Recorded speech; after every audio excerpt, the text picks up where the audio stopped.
dhalinyaradaasaan laba kalmadood ka dhahay ma jecli inaan siyaasadaha iyo dadka haysta inaan ka dhex hadlo laakiin alxaqu liman sabiq sharci baa nooga yaal kaa horgalka nooga yaala baa idinkana aad ku xisaabtamaysaa inuu idin yaalo wax walba oo xitaa hadday noqonayso inaan garoonka idinku nimaadno waa idinku imanaynaa magaca ayagana inaan ku ciyaarno wax walba waa u siibaynaa ciyaarada waxaan leeyahay ciyaaraha Puntland lagu qabanayo waxay dhaheen dadka ka qayb gala oo reer SSC ah horgalaan u aqoonsanayn dastuurka Puntland waxaa ku qoran sool iyo cayn inay Puntland ka tirsan tahay wasiirka wasaaradda dhalinyarada iyo isboortiga u qaabilsan waxay ku dhaartay dastuurkaas waa ku waajib inay gudato xilkeeda mas'uuliyadda la saaray marka SSC-na waa iyadoo maamul sanad jidhaba hadday dhalato waa ilmo yar wuxuu u baahan yahay in la daadaheeyo ilmuhu markuu dhasho iskama boodo marka dhalinyaradan cadiifadaysan waxaan u sheegayaa ina maamul cidna ma diidana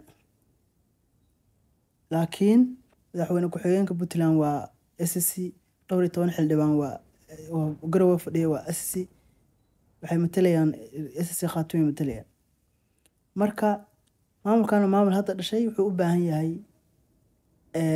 in garabka la qabto oo uu istaago markuu si fiican u istaago oo siyaasiyiinta iyo dadka waxgaradkoodu ay dhahaan dastuurkan Puntland nala ka guro dastuurkan Puntland ku qorannahay waxa weeye nala ka jaro istiqaato in gaar u taagantahay dastuurka la bedelo madaxweynahan iyo raggan meesha ku matalaya la bedelo waxaasoo dhan markay dhacaan kadib oo caadi loo kala go'o markaas la dhihi karaa qofkii halkaa gala waa horgal oo kale laakiin hadda dhalinyarada tan kubad iska ciyaarayaan awal baysan magac iyo maal iyo mansab midna ku helayn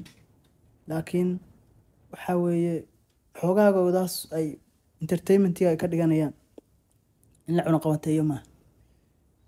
laasacaanood dhowr iyo 10 sano Somaliland baa haystay Puntland iyo Somaliland way ka ciyaari jireen inna kama hadli jirin hadeerna dhalinyarada waxa weeye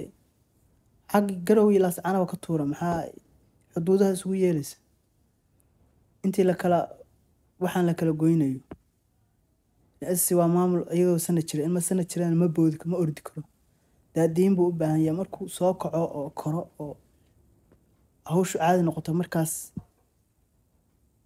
wax waa laga dhihi karaa laakiin hadeertaan is too early ina saa u hadashaan logic isticmaala qof walba la fikira dhalinyaradaas haddii fad in wax lagu xaliyo maaha